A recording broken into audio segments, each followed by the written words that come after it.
Greetings, one and all. Greetings, greetings. Welcome to this podcast. My name is ALAENURA, and it's been a while since I did my last podcast.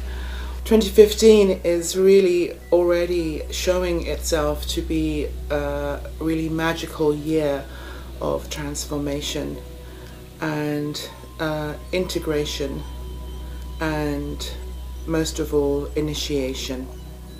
Many of us have been going through, over the past few years, various levels of integration and incubation. And now this is the time where we begin to initiate, or to initiate ourselves, or to be initiated into our vaster selves. So this is very exciting. What I really want to share today is, in retrospect, as I look back on my own life and my need to quest this journey of discovery or of spirituality, and the various labels that I've given myself, and the various focuses that I have chosen to focus on, has been really based on a returning to the truth, but most of all a returning to a state of innocence and a state of well-being, because ultimately that is all that we really need for us to feel a deep sense of well-being, and that it's okay to be who we are. And that is really about walking with the innocence that resides within the child. And so many of us have moved through life with aspects of the child being unacknowledged or shut down or abused, a variety of different things, because our only sole requirement is to be seen and to be acknowledged. So if you imagine as children, which we all are or have been, and that child still resides within us, if you imagine that child feeling a sense of not being seen, with all her gifts, with all her magnificence as a child, to be told to be seen and not heard, for example, or to behave in a particular way, this creates a distortion. And this is how the shadow aspect of who we are as a species is, and individually of course, is established.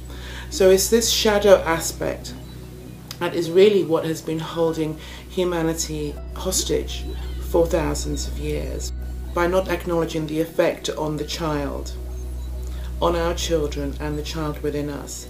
And of course, as we grow through life, we continue to suppress the child, or to disacknowledge the child, or then we overcompensate by trying to be seen in ways that don't serve us. So we become needy, or we then need validation from the world outside of us to feel complete, rather than really sitting within ourselves and asking the child inside what he or she needs.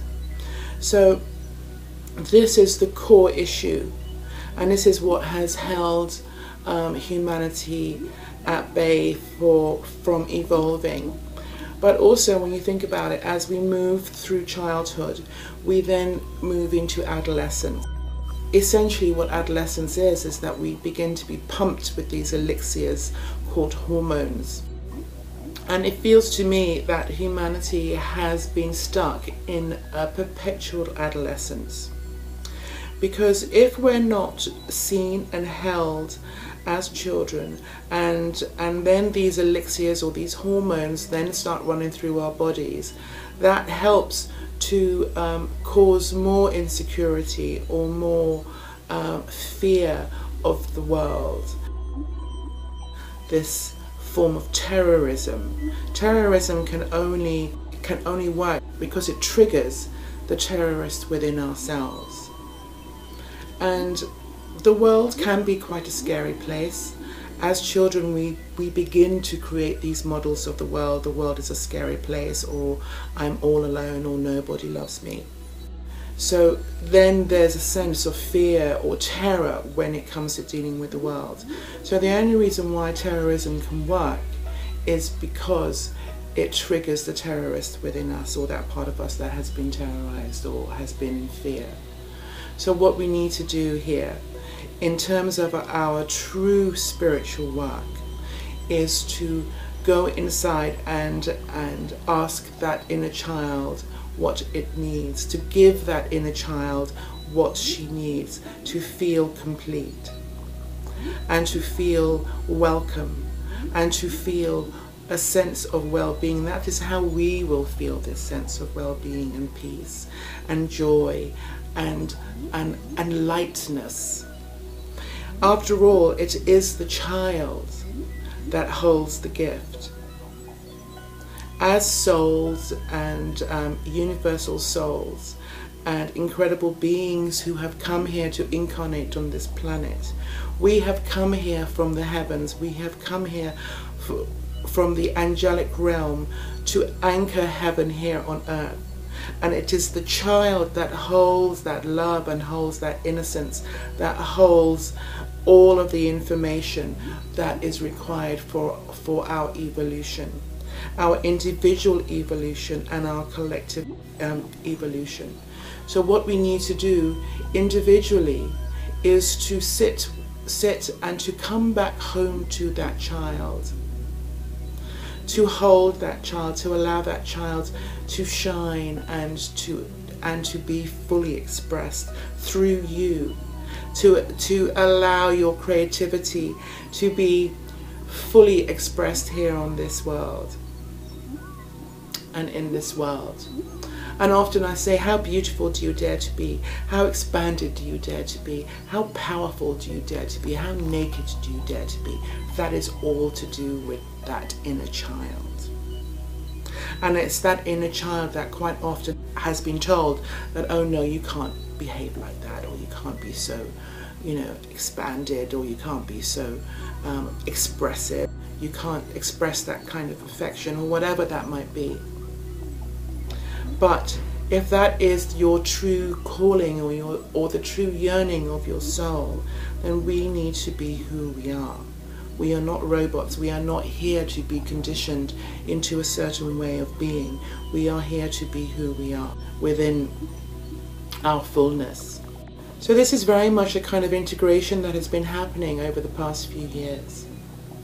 To move beyond our fear, to not make something right or wrong. These are all the effects of our conditioning. Now this is the time for us to really accept who we are from the inside. And we are not our ego, though the ego is part of us, and the mind and the body. We need to love all of us. We need to enjoy our bodies. We need to enjoy the thoughts that come and go, and they do come and go. But most of all, we need to be expanded. We need to be clear and open, so we can be those incredible vessels or motherships for inspiration and love to come through, and creativity. That is what we're here to do. It is really truly beautiful. Also, many of us have been being cleared.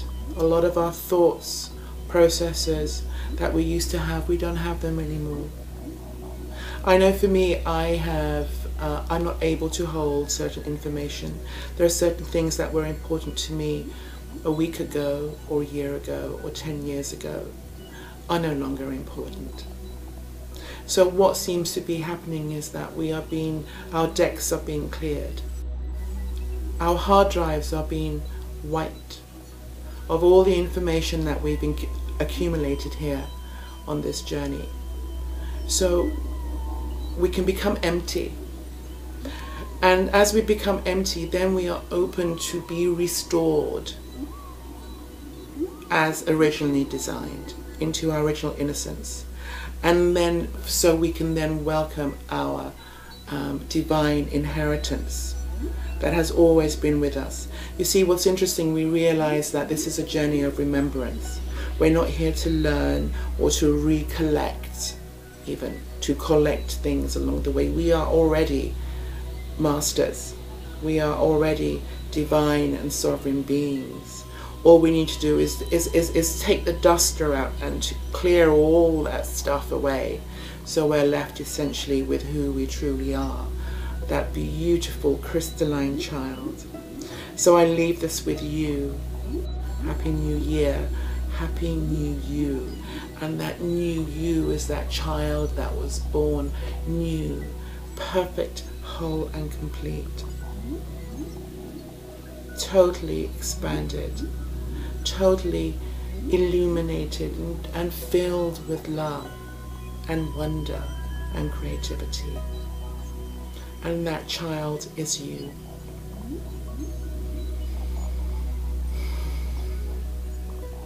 It's a beautiful thing.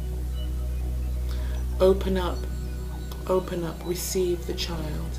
This is a huge initiation as we restore our cups to its original standard, sovereign standard, to its original state of being. Namaste. My name is ALAENURA. I love you much. I love you much. Keep on being you. Hold the child. Let that child rock in the world. Until the next time, be well.